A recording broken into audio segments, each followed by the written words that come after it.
ये एक प्रतीक नहीं है, एक व्यक्ति नहीं है, ये एक विचार है। और अखिल भारतीय साहित्य परिषद की स्थापना राष्ट्रीय स्वयंसेवक संघ के द्वारा विभिन्न समाज के क्षेत्र में समाज के अंगों को एक तरह से संबल देते हुए उनको सशक्त बनाने के लिए जो प्रकल्प चलाए जा रहे हैं, जो अनुसांगिक संगठन चलाए जा रहे हैं, उनमें से एक अखिल भारतीय साहित्य परिषद है। अखिल भारतीय साहित्य परिषद का मूल उद्देश्य है मानसिक रूप से समाज को उद्वेलित करना। Let them bring lot of questions before the society so that they will terrace themselves। अपने आप इतने प्रश्नों के बौछार कर दो कि व्यक्ति के ज्वलंत विषय पर आ खड़े हो और वो पूछे कि ये क्या, हाउ इज दिस, कैसे। यानी अखिल भारतीय साहित्य परिषद का मूल मोटिव है कि समाज को इस बात के लिए उद्वेलित करो, समसामयिक विषय जो समाज के सामने यक्ष प्रश्न के रूप में खड़ा है, why we are shying away from the problems, हम इन समस्याओं से शर्म महसूस करके पीछे क्यों भाग रहे हैं। Why we are telling, because we have no confidence, we have not information of the history. हमें ये पता नहीं कि हमारा इतिहास क्या है, हमारी संस्कृति क्या है, हम कौन थे, क्या बन गए, हम किस प्रकार, जिन महान ऋषि मुनि जो कहते हैं ऋषि मुनि, पहले कहते हैं ऋषि है, फिर महर्षि है, फिर राजर्षि है, इस प्रकार की ऋषि परंपरा थी। सबसे पहले बात को समझना है, समाज को इस बात का आभास कराना है। आभास ये के नहीं, जैसे हजारीलाल जी वैसे आपको खड़े कर देंगे, ये तो ये एक पार्ट है अपने समाज की, साहित्य परिषद ये पार्ट है। हमें इस बात को जहाँ जिस प्रकार, जिस रूप में, जिस मंच पे, जिस स्तर पर, जिस रूप में और जिस विजन के साथ, जिस सोच के साथ, जिस दृष्टि के साथ अपनी बात को, अपने मंतव्य को, अपने कथन को, अपने अभिव्यक्ति को बताना है, वो सीधे सीधे हार्ट टच होगी। और ये तब होगी जब हमारी जो किलिंग इंस्टिंक्ट है हमारे अंदर, कि समाज में जिस प्रकार की विषमता को विद्रूप रूप हमारे सामने आ रहा है, किस प्रकार इसको हम कर्टेल करें। समाज के सबसे पहले अगर अपन सनातन की बात करते हैं, सनातन धर्म क्या है, सनातन धर्म ना तो आदि है ना अंत है। जब वैदिक काल, प्री वैदिक काल से पहले अगर आपने अध्ययन किया हो, चाहे वेदों की रचना की देखी हो, हमारे यहाँ नारी शक्ति तो एक तरह से शक्ति स्वरूपा है, साक्षात नव दुर्गा की रूपा है। यानी ये माँ काली, माँ लक्ष्मी, माँ सरस्वती का स्वरूप है। और जब हम इनके ऊपर अत्याचार देखते हैं, आपका खून नहीं खोलता। ये इसलिए नहीं खोलता है कि हम इस बात को समझ ही नहीं पाए कि ये हमारे अंदर जो पुरुषार्थ था, जो पौरुष था, ये किस प्रकार, किस रूप में हम अपने आप को दीनहीन, मलिन, त्रस्त, कमजोर और असहाय समाज के सामने प्रस्तुत कर पा रहे हैं। आवाज इधर लगती है, एक आदमी रहता है, बाकी उधर पलायन करते हैं। 2200 इसलिए है, ये इसलिए है कि पहले मैं 2 मिनट में एक बात कहूंगा जो जरूरी है। अपने वैदिक काल को, प्री वैदिक काल का इतिहास पढ़ेंगे, उसमें अपने वर्ण व्यवस्था थी।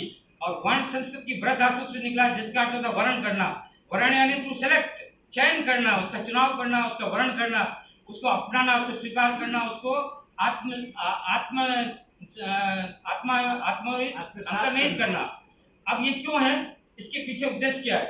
पहले वर्ण व्यवस्था क्या थी, वर्ण व्यवस्था कर्म प्रधान विश्व राज्य का था, उसके ऊपर बेस था। यानी जन्म से कोई किसी, न तो ब्राह्मण था, न क्षत्रिय था, न वैश्य था, न शूद्र था।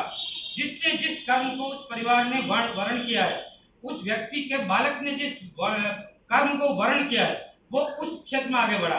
परंतु स्थिति क्यों विकट हुई, अगर आपने इतिहास का अध्ययन किया हो, देखिए जो आने वाली पीढ़ी कभी किसी को माफ नहीं करती है। मैं एक दृष्टांत दूंगा। 1879 जो फ्रांस की क्रांति हुई थी, वो क्रांति का देश क्या था। जब फ्रांस की सेनाएं वाटरलू के युद्ध से भग के आ रही थी, परास्त होने की स्थिति में थी, सब पलायन कर गई थी। पलायन करके तो तक क्या हुआ, एक जॉन ऑफ आर्क नाम की 16 साल की लड़की अनपढ़, वो गड़े चला रही थी। उसने कहा स्टॉप, ठहरो, व्हाट हैपेंड, क्या हुआ। तो उसने कहा कि हम हार रहे हैं। वाई, क्यों हार रहे हो। वो घोड़े को उसने get down from the horse, घोड़े से उतरो। वो बैठी, उसने कहा फॉलो मी, मेरे पीछे आओ। वो हाथ में भाला लेके अकेली दौड़ी। जब तूफान मुड़ता है तो सब प्रकार की बाधाएं, विपदाएं उनको तिरोहित कर देता है। तो जब वो लड़की अकेली 16 साल की, न तो युद्ध कला जानती है, कुछ नहीं, उसका टारगेट था कि हमें जीतना है। जब आपके अंदर किलिंग इंस्टिंक्ट होगी, विलिंग पावर होगा जीतने का, तो वो आगे बढ़ी और उस सेना को पलायन किया और उसने वापस उस राज्य को प्राप्त कर लिया। 1879 क्रांति का बेस ये रहा। और वही अभी तक, जैसे अपने राष्ट्रपिता महात्मा गांधी कहते हैं, वो जॉन ऑफ आर्क वहां पर एक देश है। मैं ये बात इसलिए जोड़ रहा हूँ वापस वर्ण व्यवस्था से। जब आपको जन्म से आपको कोई किसी समाज के वर्ग को प्रतिबंधित नहीं किया है, किंतु ये हुआ कैसे, जब 700 राजा दाहिक पर 716 में जब आक्रमण हुआ, पहला व्यक्ति जो आक्रमणकारी आता था एक बार भारत में आया। जब वो हार गया उसने दया की भीख मांगी। एक राजा ने गुजरात के पास, महाराष्ट्र के आगे उसने जगह दी कि तुम यहाँ रहो, कोई बात नहीं, किंतु तुम और कोई काम नहीं करोगे, अपना काम करो। और ये स्थिति चली तो जब इस प्रकार जब वैचारिक संक्रमण होता है, ये संक्रमण चला, फिर इसके बाद गुलाम वंश आए, इल्तुतमिश, जो अलग अलग खिलजी वंश आए, ये सब वंश आते गए।